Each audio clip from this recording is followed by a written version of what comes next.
Get on with this album review of Post Malone's 12 Carat Toothache. It's been 3 years since his last album, Hollywood's Bleeding, and this new project was definitely an interesting one. Post Malone said that he wanted to keep this album concise and didn't want to really force himself to make industrial pop songs.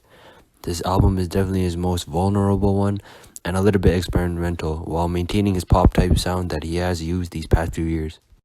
So starting off this album, we have Reputation, which is a cool way to start the album with some nice clean melodies. It was a darker theme type intro where he self-reflects on himself and his position in the music industry and world. The intro track was similar to the intro of Hollywood's Bleeding, and we do see a couple of tracks in this album later on that could fit on Hollywood's Bleeding. We then get a smooth transition to the next song called Cooped Up that featured Roddy Ricch. I expected kind of like a lot more from these guys on this one. I didn't really like this one. I liked the collaboration they had on the Wow remix, and I was hoping with both of them having good melodies, they could deliver. Unfortunately, this ended up being a braggadocious track with basic Post Malone melodies. You know, the hook was alright, but it wasn't special. But the worst part of the song is probably Roddy Ricch's verse. Roddy Ricch's verse was offbeat and his flow felt irregular at the very end. The next track we get though is a dark theme banger though.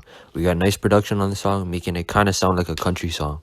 The background noises that help build up for the chorus and when the drums kick in for the second verse where he kind of starts rapping were great additions too. There's also a good concept behind the song where he compares his perspective of life with fruits. He talks about how some people's lives are sweeter with the apple and tangerine, but his has been sour like a lemon. Although I don't know how authentic this track can be as he's had the riches, but you know money doesn't buy you happiness. Post may have also been suggesting that the people are too comfortable with what they already have and aren't looking to do anything with their lives or pursue anything when he said that people are happy with what they're given. When Post said better, you know, it threw me off for sure. It kind of sounded like an American Southern accent, but I got better as the song went on. We get Wrapped Around Your Finger, which is a pop song that might be played on the radio. The song talks about a relationship and it has a pretty catchy hook. It's a good song, I guess, but it's not a standout. We then go on to I Like You, a happier song, which has another catchy hook and will probably be on the radio too. Post Malone's parts weren't anything crazy again, but that isn't a bad thing. You don't have to switch it up every time. This song features Doja Cat, who delivers a good verse. Her delivery on this track was different to what I've heard. I don't listen to Doja Cat that much, so I don't really know if this is something new, but it's still good. We get I Cannot Be, a sadder song, and we get another catchy hook song with some good melodies from Post Malone. The song was pretty basic though, and I wasn't a fan of Gunna's verse, even though he tried switching up his flow.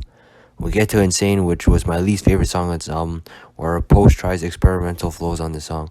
This first verse was honestly complete ass in my opinion, and this man had some questionable bars like, "We both got teeth, but it's different." He then goes on to a weird flow with the high pitch. None of these experimental flows really hit like Motley Crue, where he did a high-pitched Playboy Cardi / like Young Thug type voice. Love / Late Hate Letter to Alcohol is my favorite track on this album. This track was a very personal one, and obviously a letter to alcohol as the title states. The production of this track was amazing, as it created a godly atmosphere. In this track, he talks about how he used alcohol to deal with his sadness, but alcohol is also the reason why some bad things happen to him. Everything about this track was great, and I felt like this could have fit on Hollywood's Bleeding as well. We then switched to a calmer track with Wasting Angels that features the Killer Roy. Post Malone and the Killer Roy are similar in ways, as they started off with hip-hop, and they kind of moved to the pop scene, so this collaboration was anticipated for sure. The Killer Roy provided a good verse and rendition of the hook. Euthanasia is a short track but a beautiful one, and calm one.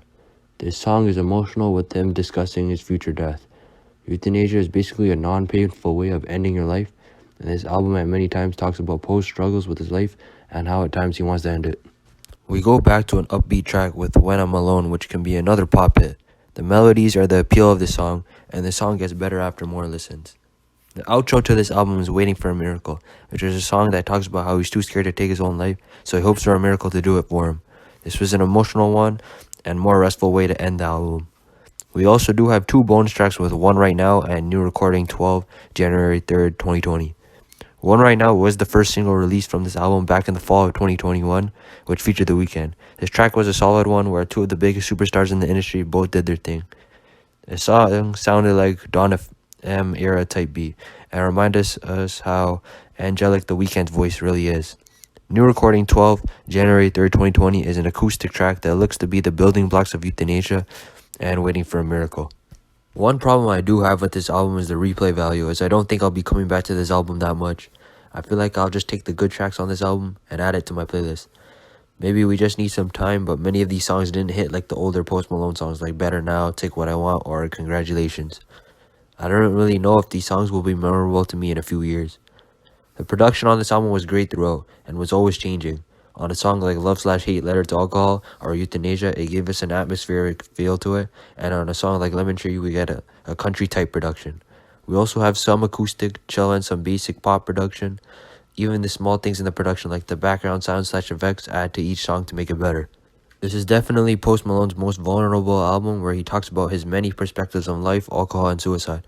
We get some conceptual tracks on this album too, like Lemon Tree, where it talks about how other people were given sweet lives with apples and tangerines, while he has a sour one like a lemon. Post Malone took his time with this album and only made it 12 tracks, so it was nice to see that these songs have more meaning to them. Some of the most personal tracks on this album are, like I said, Lemon Tree, but also Reputation, Love/Hate Letter to Alcohol, Euthanasia, and Waiting for a Miracle.